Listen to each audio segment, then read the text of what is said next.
Okay, doesn't look like there's anybody in the Zoom room tonight, but it is recorded. So that recording minus the intro is going to be posted to our YouTube site. If you ever miss a lecture, sure, give Zoom a try. You might get lucky. My intent is to record them all, post them all, because we all got life that we're dealing with, and if life ever gets in the way, maybe you'll be able to catch one of our classes sessions, but if that doesn't work, you will absolutely be able to catch some of the content recorded from prior semesters. And it's been the same for 10 years. So it's all out. Thank you for the question. And because I didn't start the class with Q&A, let's circle back around now. What questions do you all have for me since the last time we met? You put on the assignment for the proxy and for the research paper, Thompson one. I cannot find Thompson one to save my life. It's, Thank you. We discontinued it, which is very frustrating because that was a tremendous resource. We also discontinued our Morningstar license, which is frustrating because that was a tremendous resource. If you are a card carrying member of the Johnson County Library or the Kansas City Public Library, you can get access through either of those libraries. So check that out. Aside from that, your most useful resource for this project will be the Bloomberg machine. There is a guide to how to use the Bloomberg machine on our Canvas page. I'll show you that.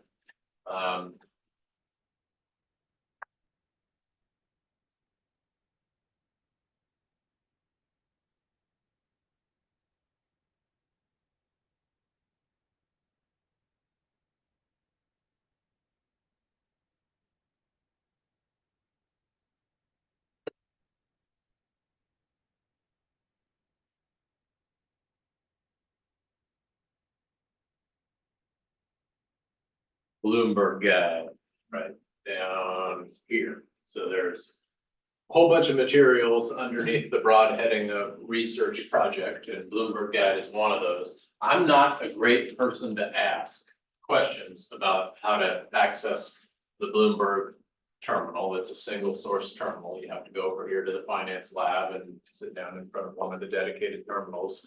And then they have all kinds of unique identifier codes that you need to be familiar with in order to navigate to the research that would be most helpful for this type of project. So check that guide. Is anybody in this room a Bloomberg expert? Been over there before? Nobody? Okay. Well, share what you know. If somebody is able to go to access that terminal, share your experiences with everybody else. That would be very welcome. Finance lab has certain hours, I know. I'm not exactly sure what those are. It's not open all the time. So you have to get over there at the right time, then you have to find the right terminal, and then you have to find the right codes to access the information.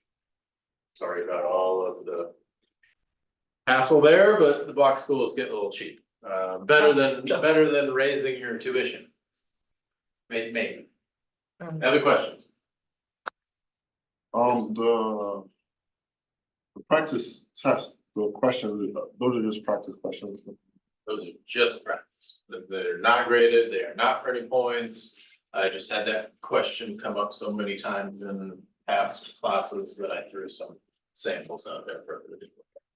And the homework, reminder, can be taken as many times as you want to take it. If you take it the first time and you don't get the grade you want, just take it again. There's no penalty for submitting multiple homework assignments. I will take your highest grade.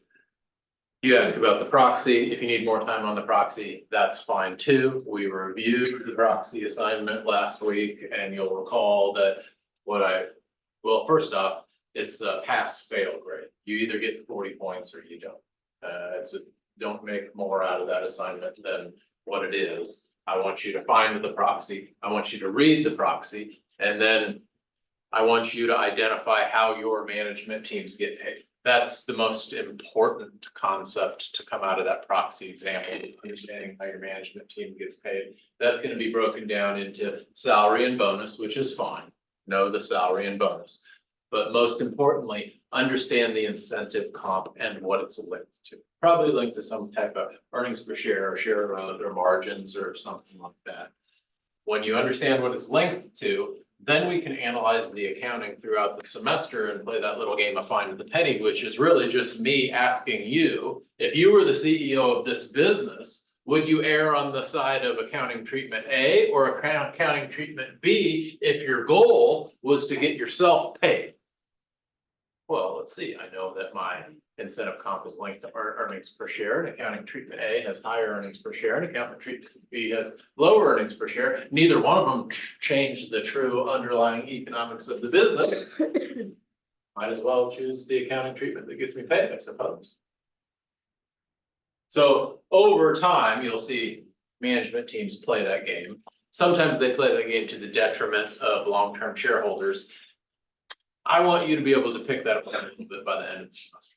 I want you to be able to see through some of those shenanigans and come to an honest assessment for yourselves about how much trust you would place in some of these management teams. That's been the cause of the most egregious investing mistakes I've ever made in my career, pairing good capital with bad management teams.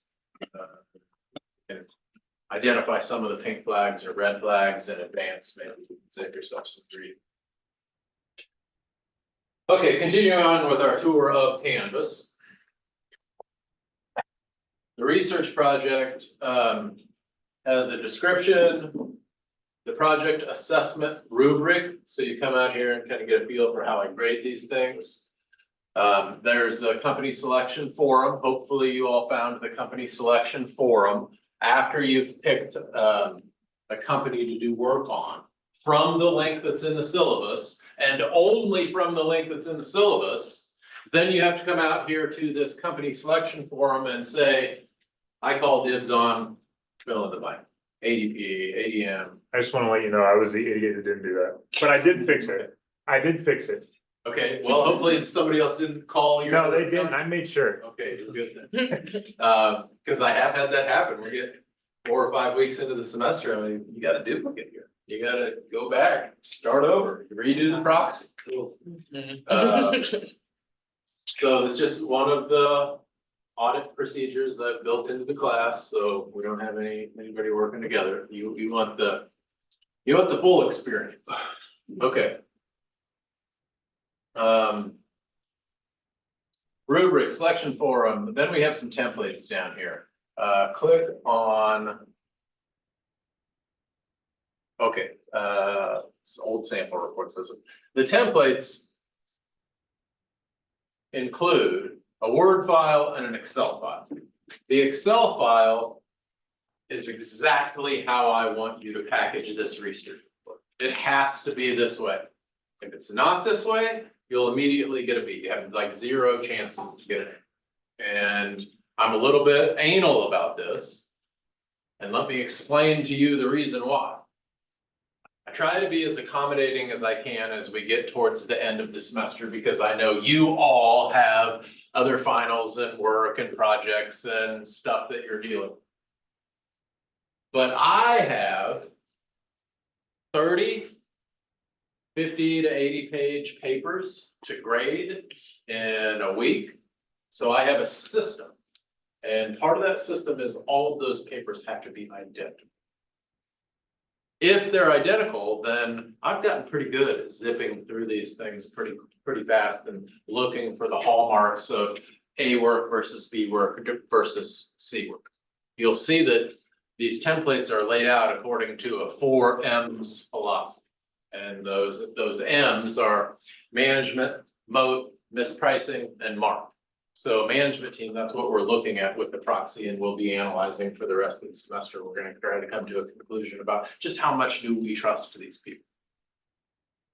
Moat, think of moat as the competitive advantage a company might have. You know, typically surrounds a castle. This is the lingo that comes out of the Berkshire Hathaway meeting. I think Warren Buffett really popularized this, and then Morningstar brought it into their processes as well. So it's common parlance on Wall Street, but moat is how well can a company compound capital at above average rates into the future. Now, to do that well, you have to have something that is defensible. So think of a company like Apple, you know, the brand, the power of Apple's brand serves as a very deep and wide moat, keeping other companies like Samsung at bay, allowing Apple to do what they do.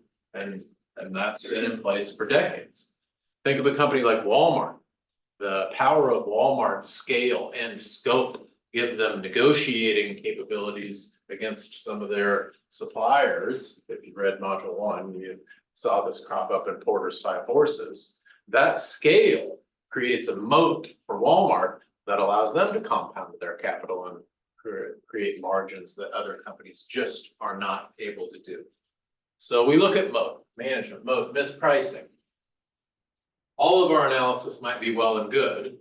We can go through 16 weeks worth of work, do all of the crunching on the accounting and the finance, come to the conclusion that ABC Corp is worth $50 a share. And then we go compare that to where it's trading on the market, and we see that the current price is $50 per share. Well, there's no opportunity there.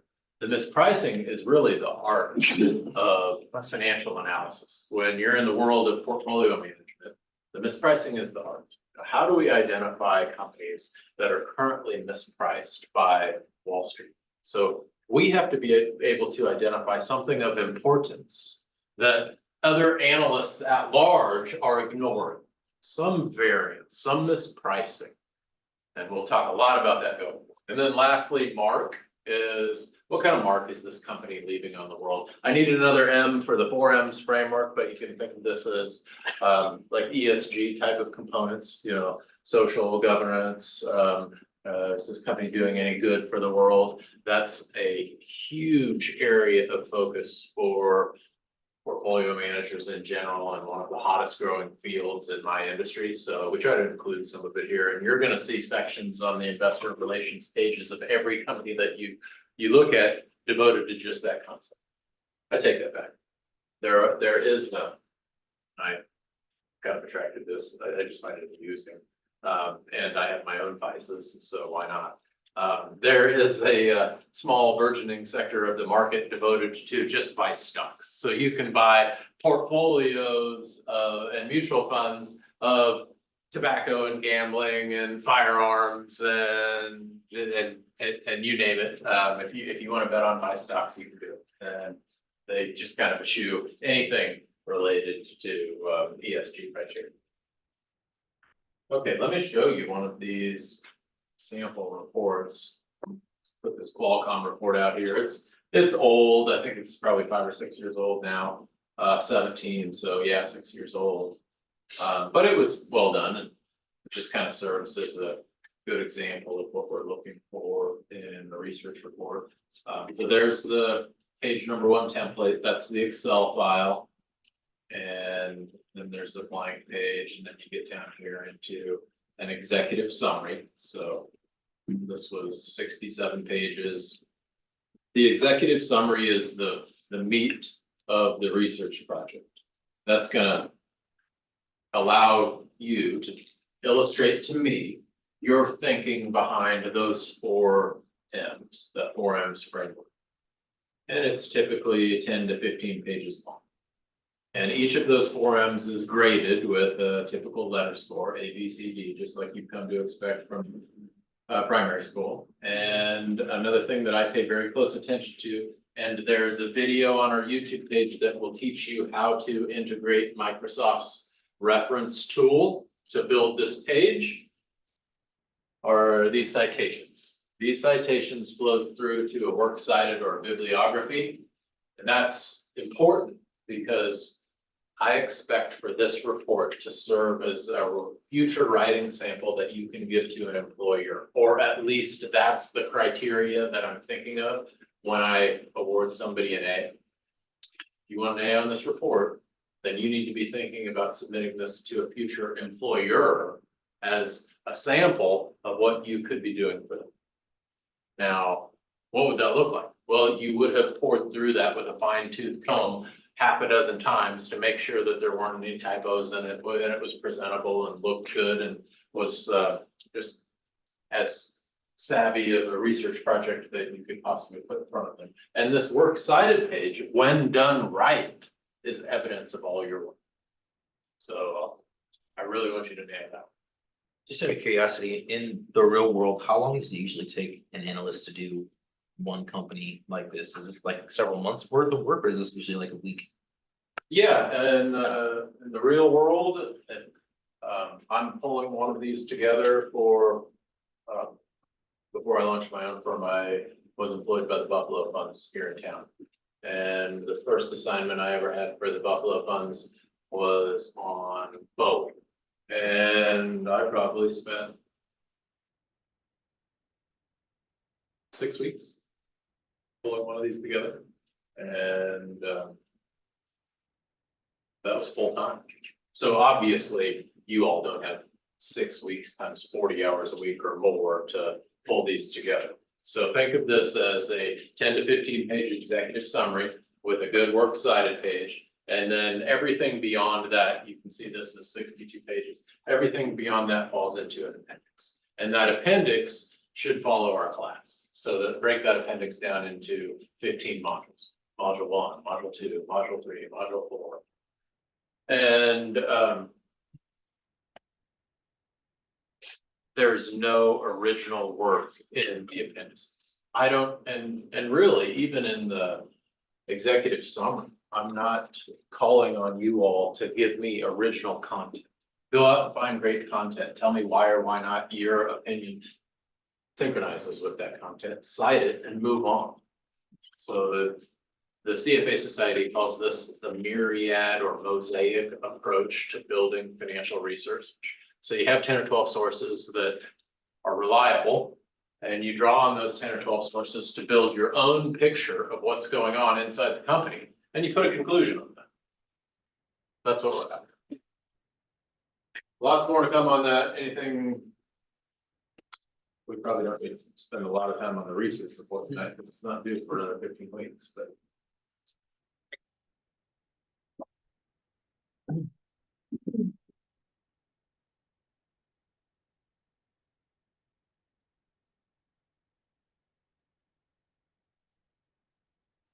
PowerPoints are out here. There's some old practice tests out here. So these are all still good. If you're type A, like to think ahead, here's more practice tests that you can use to get repetition. I have them saved from the 5th edition, 4th edition, just more reps if that's of interest to you. Solutions manual, other miscellaneous content. I'll point out as we move through the semester, some of this other miscellaneous content that supports the conversations that we're having in each of these modules. For your purposes, you can ignore it for now, unless you just have a specific interest in one of those topics. Okay, that's a brief overview of course modules and my business course website. What else before I move on to a few comments on module 2? The 10K that we're supposed to print out, did you want us to print that out of our company or a blank one? The 10K filing, the, 10K filing. yes, Does it still say print it out? yes. Okay. We should probably change that. I think it's a great idea, but I'm old.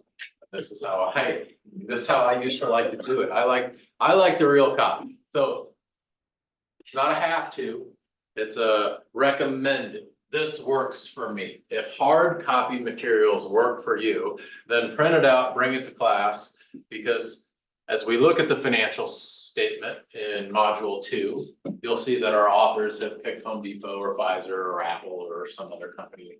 But it would do you a lot more good to have, you were doing New Energy. It's next era, yeah. Next Era Energy. So it would do you a lot more good to have Next Era's financial statements in front of you while we're looking at the course material. That's why I advise to have a printed copy in class with you, because that technique works. You can just as easily have an electronic copy, if that works for you better, it's all available, I mean. No, Right now, you all can go out to your investor relations website, I would suggest that you do, if you haven't already downloaded the 10K, just have that up. As we're working through the lecture, if you see something on one of your financial statements that is just a little bit confusing, ask a question about it, we can troubleshoot some of this in real time. Thank you for asking this question. Okay. Module 2, financial statements.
Go. Okay, and again, I'm not gonna take you through the basics of a balance sheet or the accounting equation, assets equal liabilities plus stockholders' equity. But there are a few slides in here. I wanna-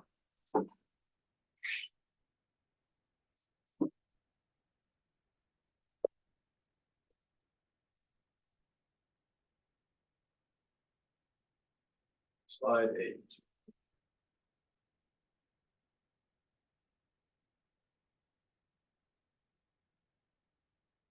Okay. I like to at least pause on slide 8 because historical cost is a concept that you're all familiar with. As a refresher, assets show up on the balance sheet at the cost that they were originally purchased at. So if we have some piece of machinery or some piece of real estate or some other asset on the balance sheet, that's going to be historical cost. That's one of the key concepts and principles of accounting in general. How does that affect this class, financial statement? Well, I think what you're gonna find as we move through the semester is that when certain assets are on the balance sheet at historical cost, that has historically created opportunity for financial interests. So we need to recognize that there could be assets on the balance sheet that are significantly more valuable than what historical cost would say that they are. So that distortion has gotten so big over time. You're starting to see FASB and the accounting regulators make exceptions for historical cost. And we're gonna take a whole class period looking at some of those exceptions. So derivatives, financial instruments, hedges, swaps, other securities that show up on the balance sheet, especially of banks and other financial institutions. All of those are now marked to market. There's no such thing as historical cost when it comes to a lot of these instruments that can vary widely in value. Notwithstanding, real estate can be a very common exception to this. And if you look at a company like, well, you know, McDonald's, they made that movie about Ray Kroc 5 or 6 years ago. I forget the name of it. It's really a pretty good movie and well done about the history of McDonald's.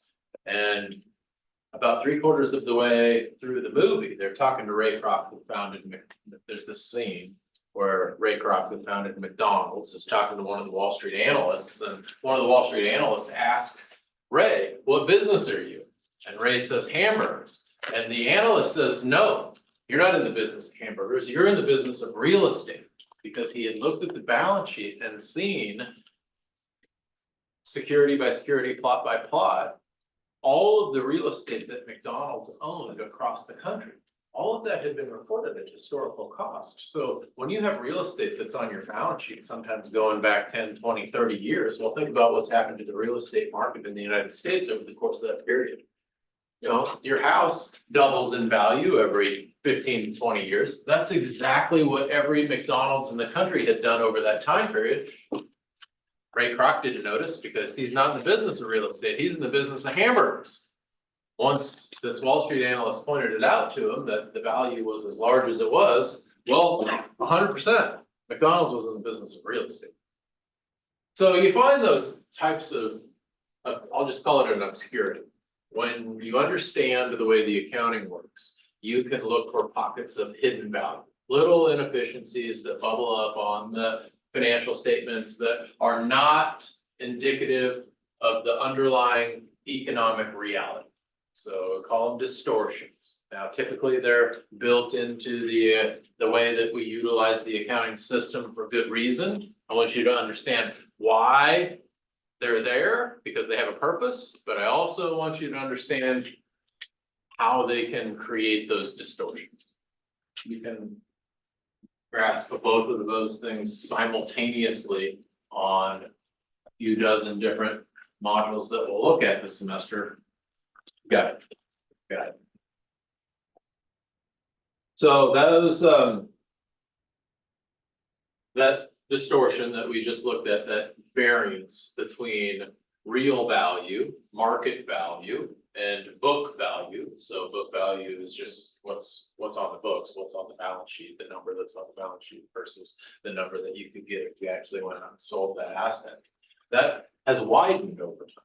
So what we see now in the stock market is that if we look at book value per share, which is in red here, that hasn't varied significantly over time. If you go back to 2006, you can see a little bit of a premium in book value since 2008. And that's probably loosely correlated with growth in the underlying economy.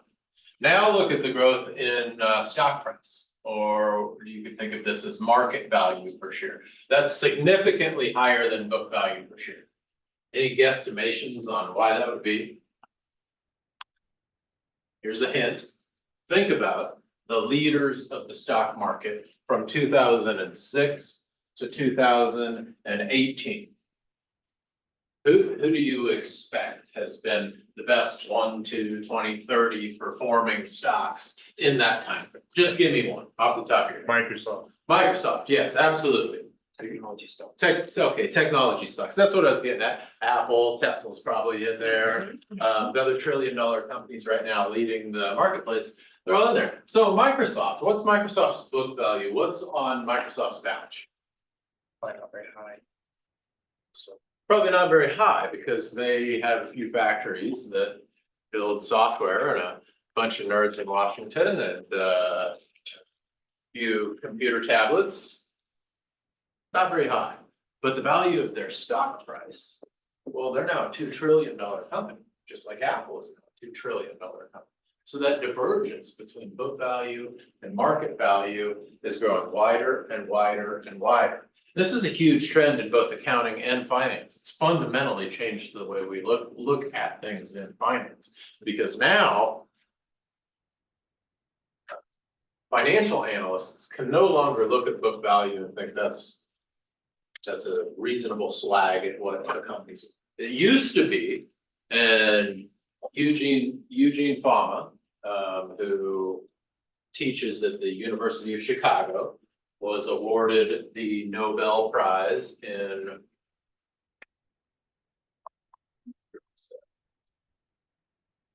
I don't remember. Somebody's on this. Somebody look it up. I was going to say 2013.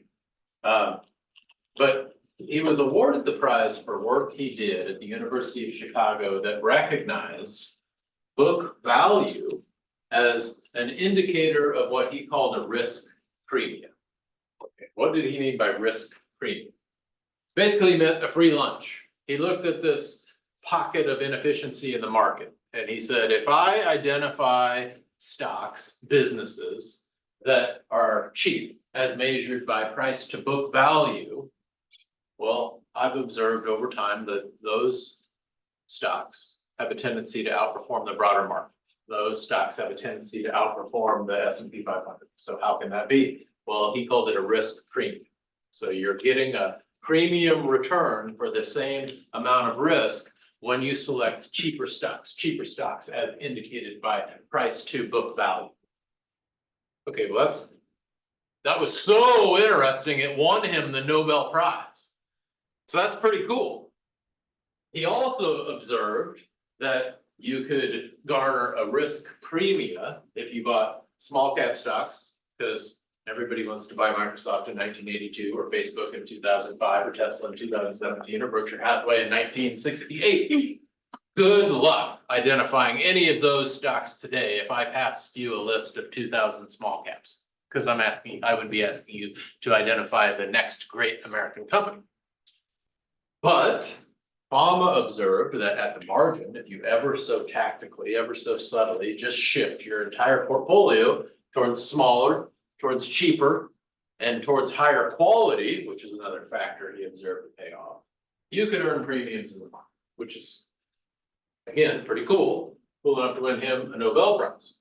In this specific instance, what we're measuring here is that price to book number. So in the last 20 years or so, as this has widened, we now have a book value that's no longer representative of what it has been in the past. Price to book, that number on the balance sheet doesn't include the value that it historically has. So it's skewing some of Fama's research. If we want to make an adjustment for that as an analyst, we have to recognize that a lot of the value associated with companies like Microsoft is embedded in intangible assets, like trademarks, like patents, like certain cultural aspects of the way Apple builds their business, like brand.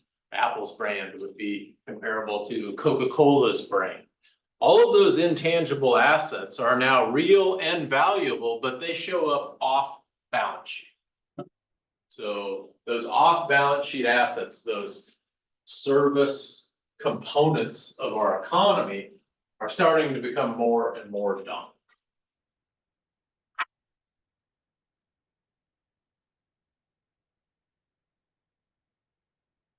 Here's one. Have you guys ever heard the joke about the first year accounting intern being tasked with going down to the vault and counting the retained earnings? Okay, if that ever happens to you, there's no retained earnings. It sounds like there should be retained earnings, like you should be able to go to this room and or the basement and count the retained earnings. That's, well, you all know there's no such thing as retained earnings, but if you do get that request, just laugh it off. Slide number 14. Wanted to pause here and hit networking capital. Networking capital is a big focus of one of our latter lectures in this class. I think it's module 11 or 12 when we really start to pull all of the accounting into the financial analyst framework and we begin to pull together that discounted cash flow analysis. For the purposes of today's class, I want you all just to recognize that net working capital represents, just call it cash. Anytime you start a business, you're gonna have to put cash into hiring staff, paying for real estate, you got computer bills, you got everything else that it takes to just kind of launch a business. Most of the time, that falls into the broad category of either current assets or current liabilities. And the difference between those is something that we call net working capital. And as your business grows, that represents a larger and larger use of cash. And when you hear those words together, use of cash, you need to ask, where's the cash come? And typically that cash is going to come from, the owner's wallet. You're gonna have to pay for that. Think of yourself as an owner when you're in this room. You're gonna have to pay for that.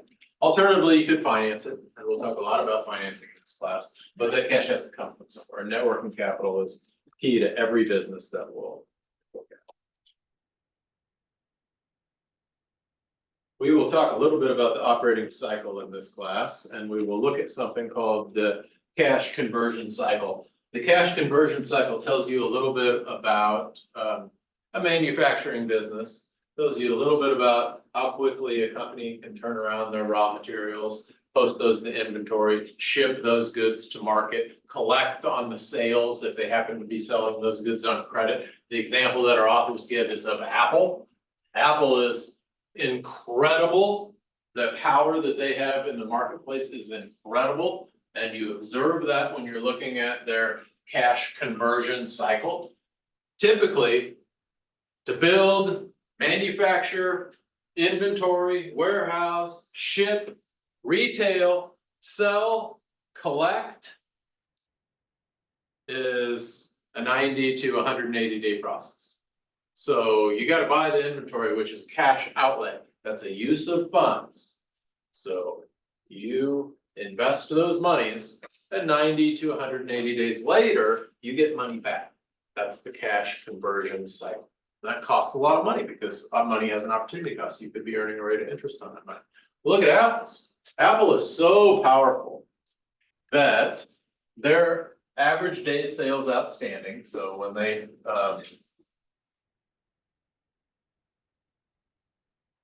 average day sales outstanding, so when they sell something on credit, they're gonna collect on that in 28 days. Their inventory outstanding is 9.8 days, so that's how long it takes them to make, ship, manufacture an iPhone.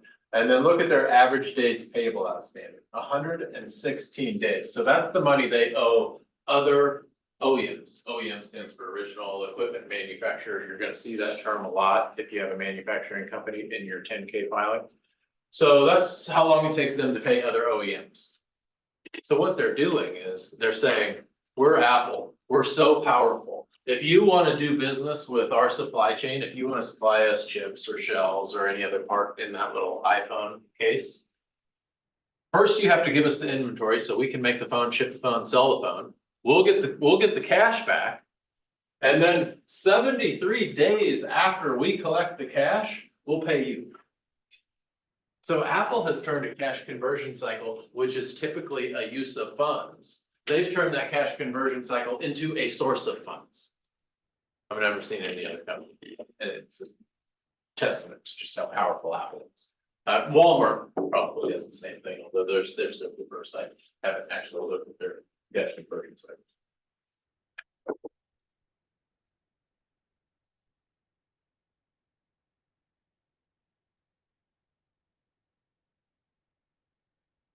Okay, look for slide 26. Okay, as you're going through, gathering information for your research reports, this might be on the investor relations website. If it's not on the investor relations website, it'll be through one of the databases associated with the Miller-Nichols Library here on campus. You go to the Miller-Nichols Library, there's a resources video on our YouTube site that'll kind of show you how to get there. But Miller-Nichols Library, click on databases, then you can click on subject matter, so business. There's probably 30 databases out there underneath the business school heading. One of them that I like to use is called ProQuest. If you go into the ProQuest database and type in your ticker, you're going to get a whole bunch of information, but one of the pieces of information you're going to get is something called a common size balance sheet. This is very useful for analyzing trends over time. It's going to set your balance sheet relative to, I think this sets it relative to assets. So you got assets, you got total liabilities and stockholders' equity. As we look at Boston Scientific, we can see that their cash and cash equivalents has trended from 2016 to 2018 from 1.1 to 1.0 to 0.7. Okay, that doesn't tell us a lot. That's probably all within a reasonable range. What a common size balance sheet can tell us is, or help us do, is quickly identify any outliers. So other current assets went from 3 to 5, from 16 to 17. That's almost a doubling. So that would catch my attention if I'm in your shoes, if I'm an analyst and I'm looking at a common size balance sheet. You want to be able to identify any outliers. And then the next question is, what happened during that year that would have caused other assets to nearly double? Okay, now you got the homework project. That's probably in the 10K, might be in the quarterly filing, might have been drawn out specifically in the commentary that management gave during that period of time. These are annual. You can go to quarterly to get a bigger level of detail. That really just kicks off a whole new project. Now you're digging, now you're trying to find the answer to a question so that you can explain these options. Income statement is the same way. Only common size income statements will be relative to sales.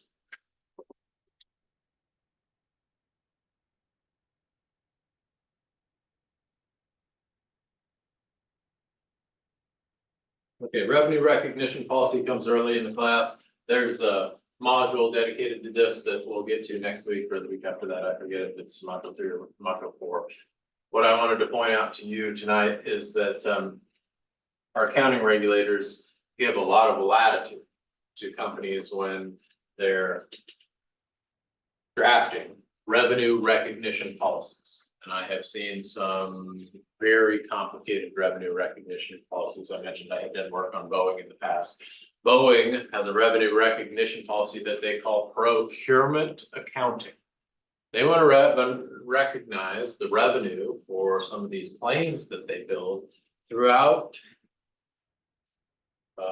the cycle, I guess they call it a cycle of building the plane. So it's not just as simple as the inventory comes into their manufacturing facilities in Redmond, Washington, and then the line puts all the wings and tails and seats and galleys and so on and so forth together. And by the time it's off the end of the line, you have completed good. Well, they definitely want to recognize the revenue from the sale of those planes in a manner that's consistent with that manufacturing process. But they went so far as to say they wanted to recognize the revenue from the sale of those planes in a manner that was consistent from the whole planning and conceptualization of that version of the plane. So the 787 was the first carbon fiber fuselage to ever be invented. That was back in 2008. So that took 3 years to even conceptualize. So Boeing started booking the revenue from the planes that wouldn't be sold until 2013, 14, 15. They had orders. And they had some down payments, but those planes wouldn't be delivered for 5 years. But they're booking the revenue on their income statement from those planes, sometimes up to 5 years in advance. Okay, there's a lot of different words to describe that. Technical, complex, esoteric, shady. Describe it however you want. It makes the analysis of a company like that incredibly challenging. So it's incredibly important that you as an analyst have a firm grasp on how it all works so you can describe how it flows to the financials. How is that different from accounts receivable? Because it's not like. They're integrated. Yeah, it's not necessarily different from accounts receivable, but you might think left hand, right hand. Accounts receivable has its own unique manner of being recorded, and then we'll delve into all of that. And then you have to make reservations for accounts receivable that are likely not to be paid, so on and so forth. So more fun to come on that front. Your job tonight is to find revenue recognition policies in your 10K and begin to familiarize yourself with that. So when we get to it later in the semester, you'll have a frame of reference.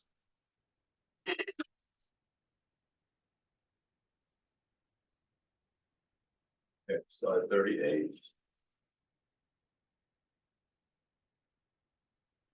Slide 38.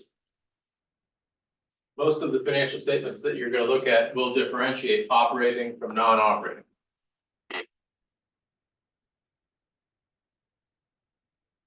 These are not necessarily GAAP terms. GAAP, generally accepted accounting principles, practices. But you see it almost every time you dial into an earnings call. Management teams are going to differentiate operating from non-operating. Why do they do that? And why do we care? Any guesses? Can you repeat the question? Question. It's very common when you're talking to a management team for them to differentiate their earnings between operating earnings and non-operating earnings. So both of those things sum up to total earnings. Operating earnings plus non-operating earnings equal total earnings. But the focus is typically on operating earnings. Why? So you can guess future operations. based on this current year. Yes, yeah, that's exactly right. What we care about as financial analysts is what's gonna happen in the future. So you can think of operating as, well, this is what's gonna happen in the future, this is our core business. Now, where the shenanigans come into play is that non-operating is the junk drawer, right? You all have a junk drawer, right? I got everything in my junk drawer. I got batteries and cords. I got a whole drawer full of cords and batteries and chapstick, and it's a junk drawer. It's spoons. I probably have 2 junk drawers full of spoons somewhere. I don't understand where all my spoons go. Twice in the last year, I have bought more spoons. I don't need any forks. I don't need any knives. But I go to Walmart, I buy the cheap spoons. I drop back, buy a pack of 20 spoons. They go in the drawer. 6 months later, I'm like, I can't find a spoon. I buy 20 more spoons. They go in the drawer. I don't understand where all my spoons go.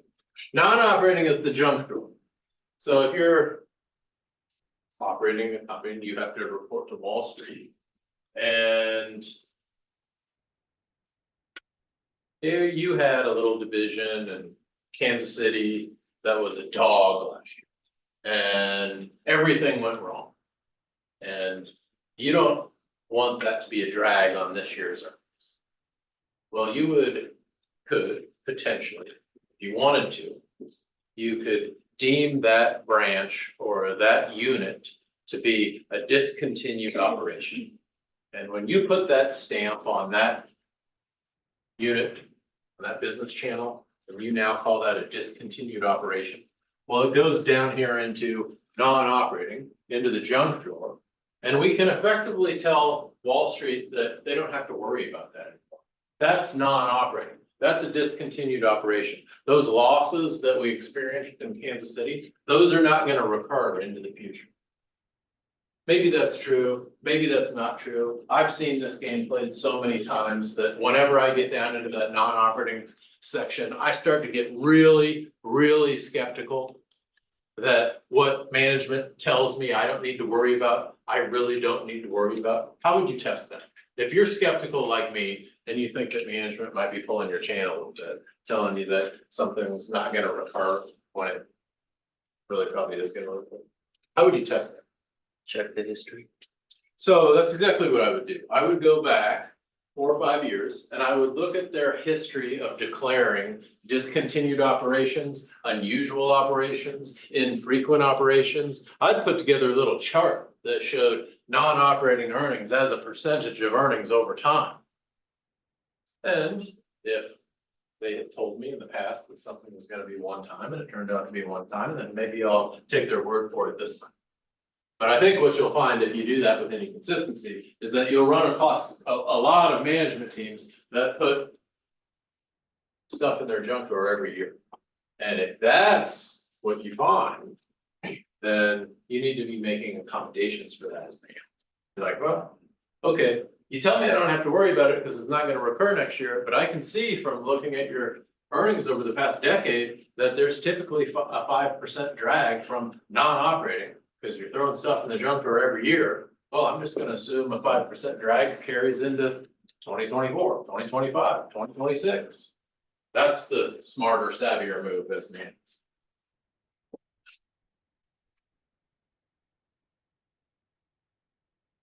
Okay, so we talked about junk drawer. Now let's talk about the basement. What is the bottom line? Not a trick question. When you hear somebody say, bottom line it for me, what's the bottom line? It's an accounting reference that refers to.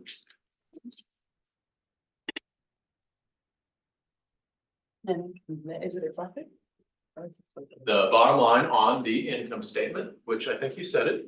Profit. Okay, yes. The bottom line is profit. You start with revenues, gross revenues, less expenses, then you get to the bottom line, which is net earnings. And then sometimes you see that broken down into net earnings per share. That's the bottom line.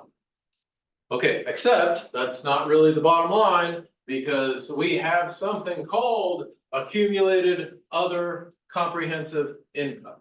What is accumulated other comprehensive income.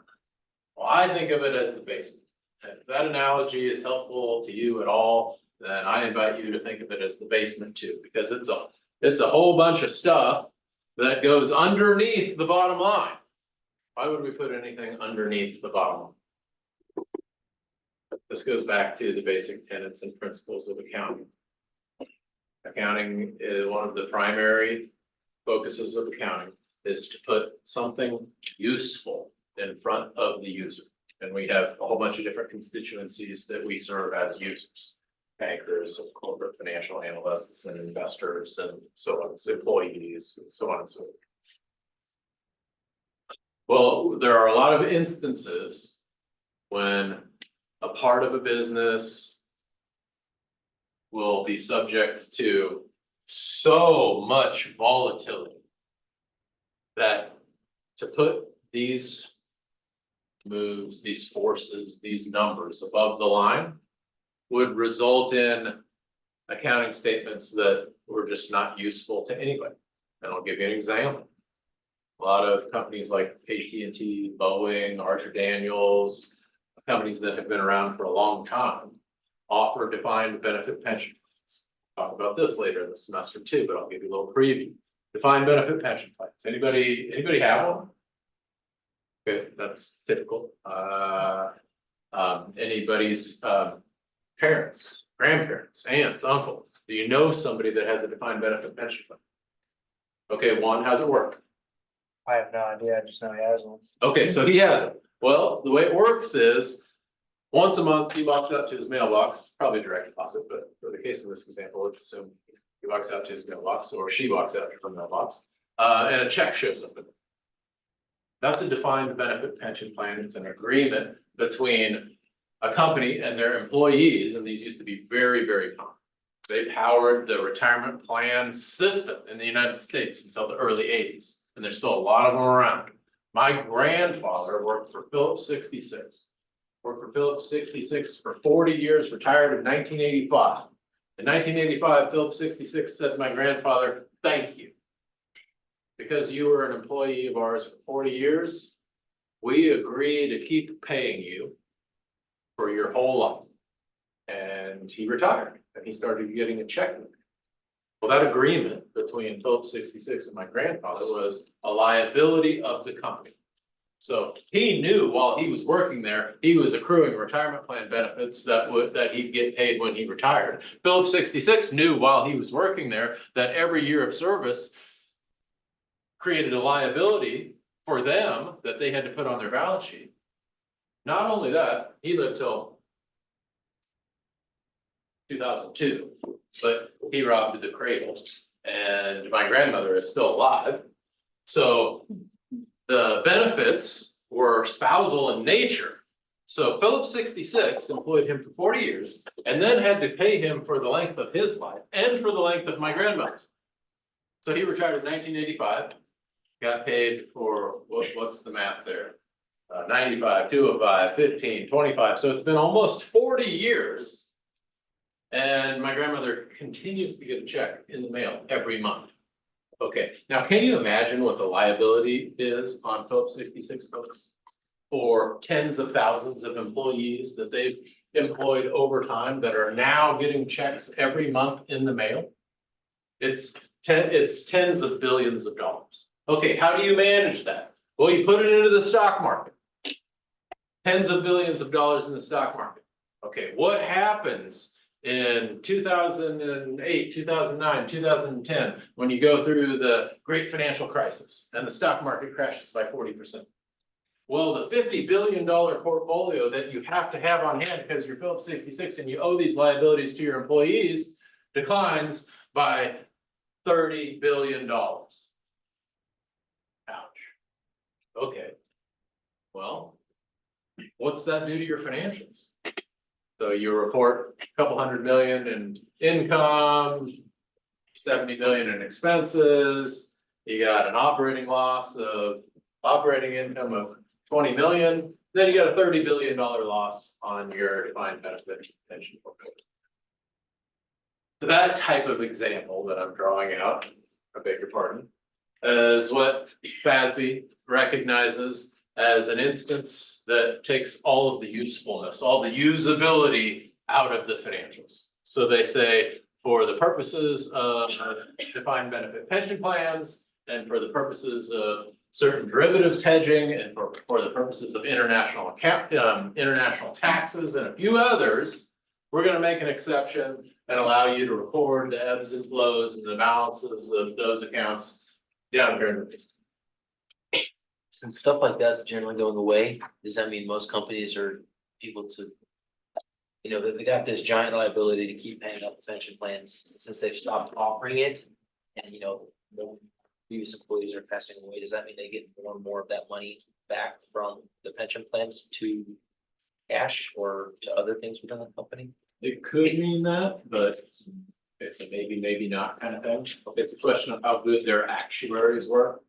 And then there's a lot of other levers that they can play with when it comes to something called immunizing those portfolios. They can offload a lot of that risk to insurance companies that are in the business of buying that risk. So they'll take a look at the actuarial tables, the participants in the plan, their ages, healthcare curves, and they'll take all that risk. And it's usually a very profitable business for the insurance companies that play that game.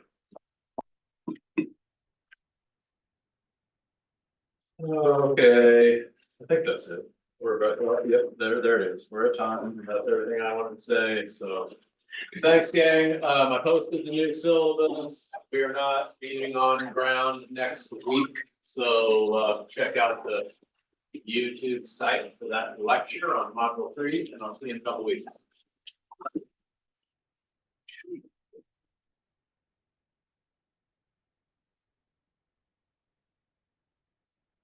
Thank you. Nice to meet you. You too. Yeah. For help? Right. Yeah. Thank you. Thank you.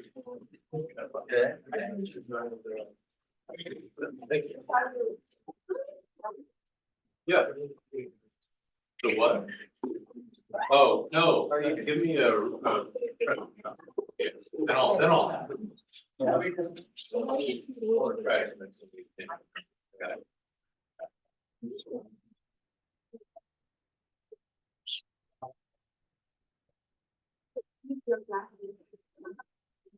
2 weeks will be fine.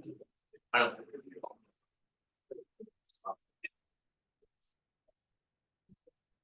long. Feeling like sleep. They have one in the. Typically, so the due dates are soft. By the entrance from this.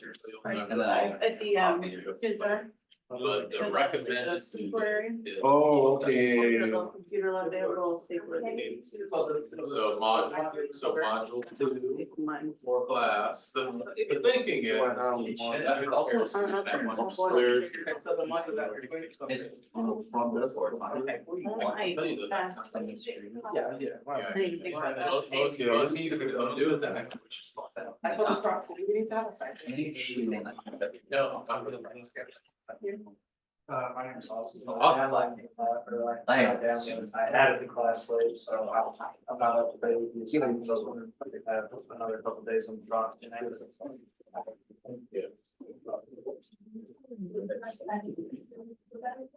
Can you bring me a picture? Oh, yeah, Keep it. okay, Put a picture on there, very good. all right. Thank you. Alex. Yep. Nice to meet you. And yeah, oh, welcome. It's been easy. Nothing bad. Tough deal. I know you've done it, and that's an 80 to 100-hour week. Yeah. Oh, okay, well, keep it, staple it on there or glue it on there or something, bring it back. Yeah, that'd be fun. I don't wanna lose your picture. Thank you, Andrew, nice to meet you. Also, and wondering, upset also, because I did it, but I felt like I was recording, and I didn't want that. But I mean, it's analyzing. No, Or should I just be telling you what I learned? just tell me, it's as simple as copying and pasting the information. I want you to find the information, and then over the course of the next 15 weeks, we'll understand. So all the analysis will come. Okay, all right, well, that's, thank you. Thank you. Jesse?